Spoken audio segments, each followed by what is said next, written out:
There's a channel called Ungly that recently did a good video on the greatness of Doom 2016. It was like a retrospective review, a similar style to Kirk Collects if you know his stuff. It was well received, and it looked like we had a new friendly voice to welcome to the community. His channel is only 6 months old, and he's already got his first video nearing 50,000 views. I'm sure it was a nice feeling. Then, he made a very positive 30-minute video on Doom Eternal, calling it the game that divided a fanbase, and right from the title, you know where this is going. A whole bunch of fans jumped on him and derided him for what he said. Some of the comments were really bad. And first of all, every Doom since Doom 3 can be called divisive. Doom 3 is too horror, the shotgun sucks, and there's a lot of PDA reading. Doom 2016 isn't the old school throwback it's claimed to be because it has light RPG elements, jump pads, and Joe Rogan thinks the music sucks. We can do this all day. But regardless of which Doom is actually the most quote-unquote divisive, Doom Eternal's detractors are particularly loud and annoying. And they write like this, which is just embarrassing. Whereas critics of Doom 3 in 2016 simply state their issues and move on, Eternals lie awake at night in a feverish sweat, and they play the victim when they get torn apart online for spreading blatant lies about the game, which they do habitually. We've seen the same crap for 5 years now, that you're forced to play one specific way. We've heard that player expression means you should be able to spam one weapon the entire game. We've heard that you're forced to target enemy weak points, that your creative freedom has been stripped away. We put that nonsense to bed so many times at this point, it's become exhausting. You don't have to target Arachnotron turrets, you can just throw a grenade to falter them and then melt them with full auto in the first level. A micro-missile volley mixed with a round of sticky bombs will kill them. And if you do want to break a weak point, which falters them to set up additional damage, you can use Precision Bolt, sticky bombs, ballista, a full charge heat blast, a blood punch, and an explosive barrel. So many options to be creative in your approach. I've done several videos on this topic if you want to learn more. The idea that Doom Eternal has no creative freedom because it has enemy weak points, low ammo, and strategies made obvious to help you get into the game's combat design is just as ridiculous as saying Doom 2016 has no creative freedom because it's designed in a way to make you stop hiding behind cover. Hey, my idea of fun is sniping from behind boxes. Doom doesn't let me play the way I want. I can't be creative. Don't pretend that it's an issue of freedom, when we know it's an issue of stubbornness and possibly your own lack of creativity.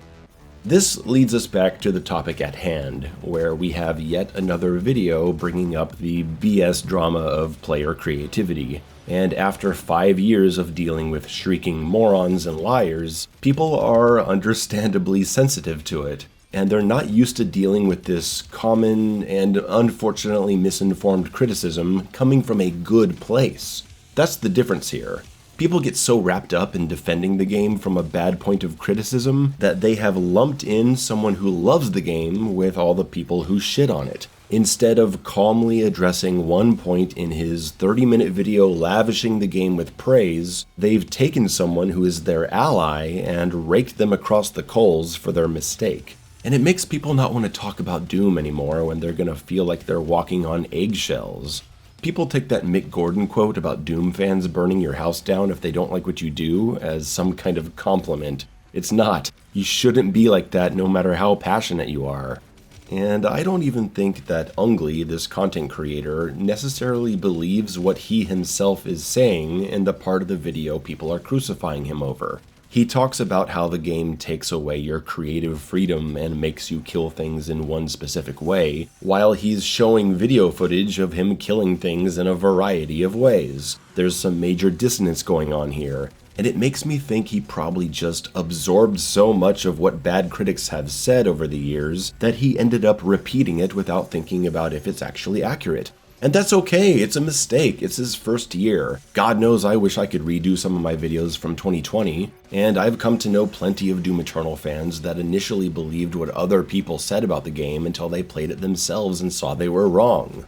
So we need to get better at recognizing when we're dealing with a friend rather than a foe. We need to be less ready to immediately feed our most raging and cruel instincts, so we don't accidentally alienate people who love our game. We have enough to be angry about in the world and in our own hobby that we can afford to not let it consume us so much that we can't even see when someone is acting in good intentions and simply makes a mistake. Now, to the channel owner, Ungly, I would say shake it off. Don't let some fans' misguided emotional reaction to your oversight determine what you cover on your channel, and ignore anyone who is flat out cruel. You have an opportunity to see this as a learning experience, and the lesson should be in how you approach and research videos on games that are already well established, especially skill-based ones, and not that you should forever avoid talking about something you have a love for just because some people need to get their tempers under control. And, you know, if your thumbnail is giant capital letters saying a game divided a fan base, you better be ready for some spicy feedback. This place is crazy. I've seen it all. I know we're all playing the YouTube game for attention here, but if you bring up controversy, you're gonna attract it too. And for the people whose fuses get lit a little too easily, I love you guys. I want to believe your hearts are in the right place, but this is a learning moment for us too. And I hope if you commented something ugly on this guy's video, or anyone else's well-meaning content, that you'll consider editing it. Or don't, maybe it doesn't matter anymore. But we can all afford to be a bit kinder going forward, that's all I'm saying. I had my own screw-up in the Doom Eternal DLC coverage that really changed the way I thought about stuff, and I've had moments when I left a cruel comment on the video of someone that was just talking about something they love, and it ruined their day. I try not to do that anymore. I've tried to be better about interjecting myself into someone else's good time and spoiling it, or ripping into the failures of someone who is genuinely trying to do good. We've got plenty of people out there actually spewing nonsense with bad intentions that we can freak out at and insult if we must, but let's save it for them and not our friends. So, to wrap it up, was Doom Eternal the most divisive Doom?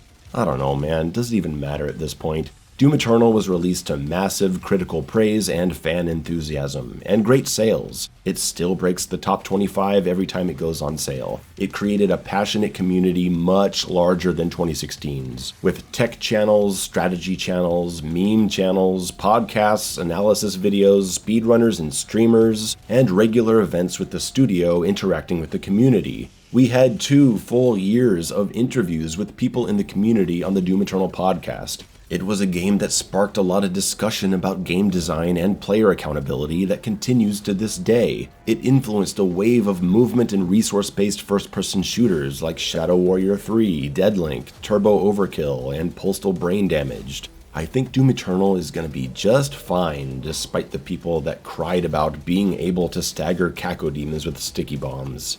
Okay, children, it's past your bedtime. Papa Mayo's gonna light up that stogie and call an escort. Sleep tight.